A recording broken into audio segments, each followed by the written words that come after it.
Setelah perjanjian gencatan senjata antara Israel dan Lebanon ini mulai berlaku pada pukul 4 waktu Israel. Pasukan IDF masih berada di Lebanon Selatan untuk saat ini, namun serangan udara IDF dan serangan roket serta UAV dari Hizbullah telah terhenti untuk saat ini. Sejak dimulainya gencatan senjata, ribuan warga Lebanon mulai kembali ke rumah mereka di dekat perbatasan Israel di selatan. Tentara Lebanon dilaporkan memperingatkan mereka untuk tidak pergi ke garis depan desa-desa Lebanon Selatan.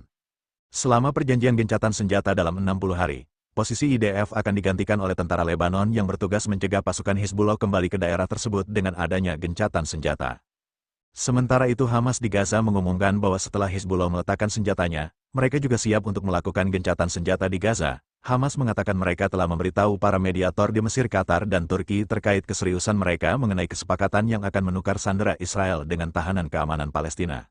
Di mana delegasi keamanan Mesir dijadwalkan tiba di Israel hari ini untuk melakukan pembicaraan mengenai kemungkinan memajukan sandera untuk kesepakatan gencatan senjata antara Israel dan Hamas di Gaza. Sementara itu dari Turki dilaporkan telah melakukan pendekatan dan meminta untuk membantu menengahi kesepakatan, di saat Qatar baru-baru ini mengumumkan penarikannya dari peran mediasi setelah gagal mencapai kesepakatan sejak jeda November tahun 2023 ketika pembebasan 50 sandera Israel. Di tengah gencatan senjata antara Israel dan Lebanon telah disepakati dengan waktu 60 hari ke depannya.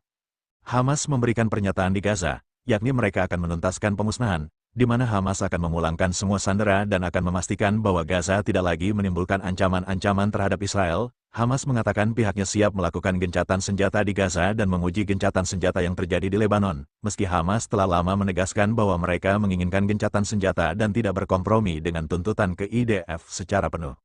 Termasuk penarikan diri dari jalur dan persyaratan pembebasan sandera, di mana harapan saya adalah bahwa satu hal baik yang dihasilkan dari gencatan senjata dengan masalah ini, Hamas menyadari bahwa mereka ditinggalkan sendirian di arena perang dan kami melihat mereka memberi isyarat bahwa mereka bersedia untuk mencapainya.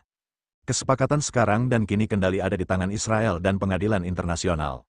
Sementara itu, Presiden AS Joe Biden mengatakan ia akan memfokuskan kembali upaya untuk kesepakatan Gaza karena gencatan senjata di Lebanon telah tercapai untuk beberapa hari mendatang. Amerika Serikat akan melakukan dorongan lain dengan Mesir, Israel dan lainnya untuk mencapai gencatan senjata di Gaza dengan melepaskan sandera pada akhir perang dan sekarang Hamas mempunyai pilihan sebagai satu-satunya jalan keluar adalah dengan melepaskan sandera termasuk warga negara Amerika yang mereka tahan, dan dalam proses tersebut untuk mengakhiri perang. Pertempuran yang memungkinkan gelombang bantuan kemanusiaan melalui Mesir telah mengambil peran yang lebih penting dalam memoderasi antara Israel dan Hamas setelah Qatar berhenti berperan sebagai mediator. Senada oleh Kementerian Luar Negeri Mesir menyatakan harapannya bahwa ketenangan di Lebanon akan membuka jalan menuju perdamaian dan eskalasi regional yang lebih luas. Ahmad Rinal, News TV.